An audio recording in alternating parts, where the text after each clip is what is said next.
Hello, my name is Jake Chua. I'm from Seoul National University, and today I'll be presenting GPU memory reallocation techniques in fully homomorphic encryption workloads.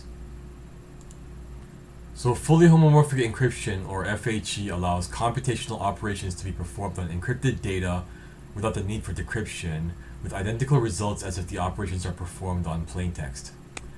So FHE has many applications in many fields such as medical, financial, cloud computing, and PIR, where data privacy is important. So GPUs are particularly suitable for FHE because the FHE workloads have parallel characteristics which are suitable for speed up. Operations like bootstrapping, which convert exhausted ciphertext into refreshed ciphertext, require much more memory than typical retail GPU memory capacity for large parameter sizes. Larger parameter sizes increase the size of the key, ciphertext, and complexity of the operation, and thus they require a lot more memory. As a result, total GPU memory space usage increases with larger parameter sizes, especially when complex operations like bootstrapping is performed. Unified memory was introduced in CUDA 6 to share a single address space between all processors, and it allows for memory oversubscription for the GPU to use the entire system memory. But the problem with unified memory is that it's very slow.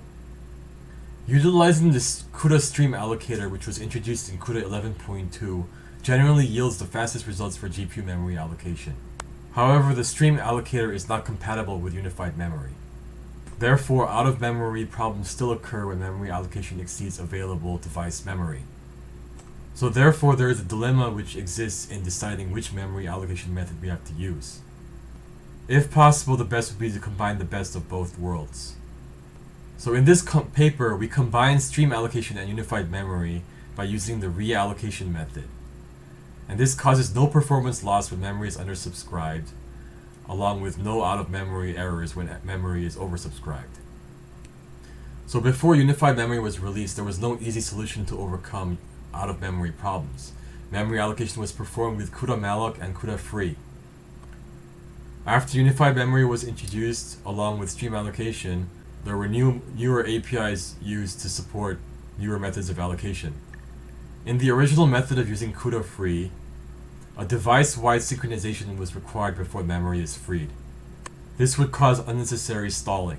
However, using stream allocation will allow the usage of memory pool, which allows memory allocation and freeze to be performed in stream manner, much like how you can use asynchronous memcopy, resulting in performance gains. However, using unified memory still requires us to use the original CUDA free, which requires a device-wide synchronize.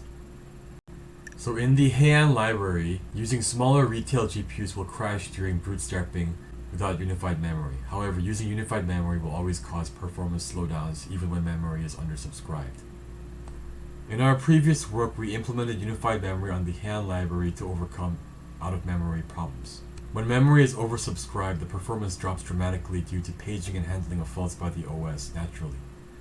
However, even when memory is undersubscribed, meaning when the data fits within the bounds of GPU memory, the performance still suffers. Table 1 shows a comparison of the latency of several operations when we use stream allocation compared to unified memory allocation, even when all the operations fit into GPU memory. Some operations result in slowdowns of up to 9 times the latency even when memory is undersubscribed. Therefore, we used a hybrid allocation scheme which combines unified memory and stream allocation to alleviate such latency differences. However, even our hybrid scheme does not take into account the current state of memory consumption.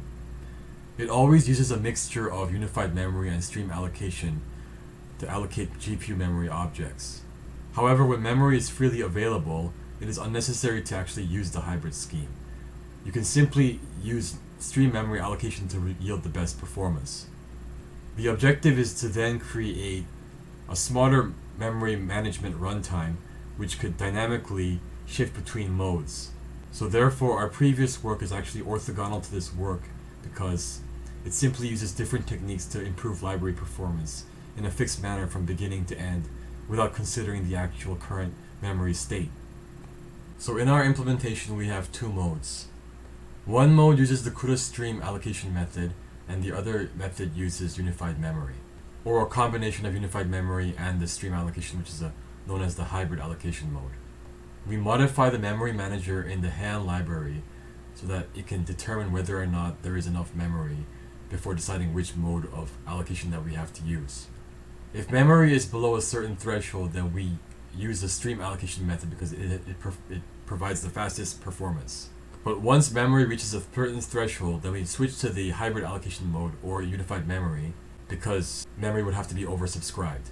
Every time we switch a mode, we have to modify the existing buffers and pointers so that the existing allocated buffers will point to the newly allocated memory. And so our runtime allows the user to switch dynamically between different modes depending on whether or not memory is available. So we modify the GPU allocation path to invoke the reallocation runtime, which we added to the hand library. In order to know which existing buffers that we have to modify in order to make them point to the newly allocated method, we have to maintain an unordered map of all existing GPU buffers. The average time complexity of searching, inserting, and deleting from this unordered map is a constant time, so it doesn't really take much overhead. Doing this, we can guarantee that performance will not suffer when memory is available to handle all the GPU objects. So this table is the unordered map of all the GPU objects. It has the address of the pointer pointed to the allocated memory region, along with the size and a flag determining whether it is unified memory or stream allocated. The flag is used so that we can switch back between different modes.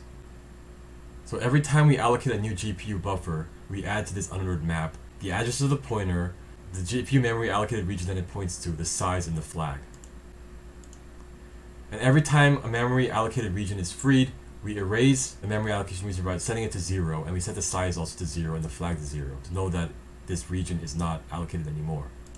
In the hand library, buffers can be swapped easily from CPU to GPU and vice versa in order to switch operational modes. When the buffers are swapped, they are removed from their respective device, much like a move operation. So in this case, we reflect the changes by updating the size of the buffers as 0 to note that the CPU buffers are not valid GPU buffers anymore. We also reflect the changes when CPU buffers are swapped to GPU buffers. The full details on how existing buffers are allocated to new buffers are in the paper. Issues involving dangling pointers could also arise during the course of reallocation. For example, consider the following simplified code. In the code, the temporary buffer points to the address allocated for the original buffer. When the original buffer is reallocated using a CUDA malloc managed, the temporary buffer is not updated with the new address. This could lead to data bugs after reallocation when the temporary buffer is used. We refer to this as the dangling pointer problem. Thankfully, that there are a limited amount of temporary pointers that are located in the code. Therefore, we can keep track of all these temporary buffers manually in code and organize them in an unordered hash map. Because it is a hash map, the time complexity is also constant time for the retrieval of the vector. So when reallocation occurs, we compare the pointer addresses with the unordered map of GPU buffer references with the double pointer references in the map of dangling pointers, which is an unordered hash map. And when we switch the buffer pointer to point to the new data buffer, we traverse through all the temporary pointers which we maintained that were linked to this double pointer originally in order for them to also be tracking the new data buffer. This is how we can guarantee that all buffers are correctly pointing to the new data buffer when reallocation occurs. So now on to the evaluation. For our evaluation, we use two NVIDIA GPUs. One is a server-equipped A40 GPU with 46 GB of RAM. Another is a normal PC GPU GTX 1660 Ti with 6 GB of RAM. All of our CUDA versions are updated to support stream allocation, and we use the hand library as our framework. We added about 700 lines of code to the memory manager in hand to encompass our memory runtime, reallocation runtime. Our test program measures the average latency over 10 trials for each major homomorphic operation. We calculate the average latency and standard deviation error of the trials. When each operation finishes, the memory is freed and the runtime switches back to the undersubscribed mode automatically. There are 5 different modes that we run on the server-side GPU. Optimized reallocation, dynamic hybrid, pure unified vanilla, and static hybrid. Vanilla is using the pure stream allocator with no support for unified memory. Static hybrid is a scheme where small, frequently freed temporary buffers are allocated with the stream allocator and the remaining buffers with unified memory from the beginning to the end. Dynamic hybrid is a scheme which dynamically checks which buffers are frequently used as they are allocated by maintaining an active list and subsequently allocating such buffers with asynchronous stream allocation. Both techniques are explained in our previous work. Pure unified allocates all the memory with unified memory from start to finish without any optimizations. When there is host interference, this mode seems to be relatively stable with no latency spikes. Optimized reallocation is dynamic hybrid when memory is oversubscribed, combined with vanilla stream allocation when memory is undersubscribed, using our reallocation techniques. In this scenario, memory is always undersubscribed, making optimized reallocation the optimal choice. Even compared to the vanilla scheme, there's not much overhead in managing and constantly checking the buffers used for reallocation. When we measured the reallocation scheme for the minor operations like addition tensor and multiplication rotation conjugation, there was less host interference than when we used the vanilla scheme for measuring those operations, which shows how there was less standard deviation and latency spikes in the operations. However, during bootstrapping, we can see that vanilla always performs a bit better than the optimized reallocation because of the overhead of having to check for the buffers and the threshold.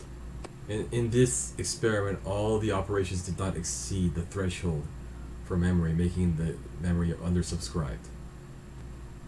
When we measure it on the smaller GPU with little amount of memory, we can see that optimized reallocation performs best when memory is undersubscribed for the smaller operations. When memory is oversubscribed, the dynamic hybrid actually performs the best due to better heuristics in determining which objects are stream allocated.